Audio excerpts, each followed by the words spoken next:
আপনি অনেক hard work তো করছেন কিন্তু আলটিমেটলি কোনো সফলতা পাচ্ছেন না। একটা কথা মনে রাখবেন, হার্ড ওয়ার্ক করলে কিন্তু সফলতা আসে না, তার সাথে লাগবে রাইট গাইডেন্স, স্মার্ট স্ট্র্যাটেজি। দেখুন, হার্ড ওয়ার্ক মিনস যে আপনি কোন একটা কাজকে করে যাচ্ছেন, আপনি সফলতা পাচ্ছেন না, তবুও সেই কাজটাকে আপনি দিনরাত করে যাচ্ছেন, গিভ আপ করছেন না।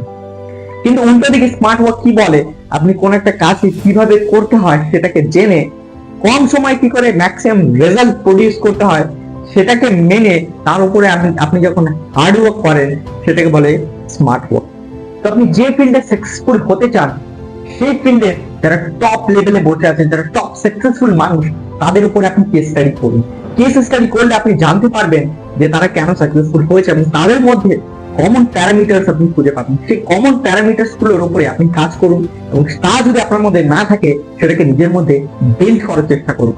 যখন আপনি সেই জিনিসটাকে নিজের মধ্যে বিল্ড করবেন এবং তার উপরে কাজ শুরু করবেন, দেখবেন আপনি খুব দ্রুত এবং স্মুথলি আপনি সাকসেসফুল হয়ে যাবেন। একটা কথা মনে রাখবেন অবশ্যই, যে hard work gives you bad experience and bad experience gives you good experience and good experience makes you successful.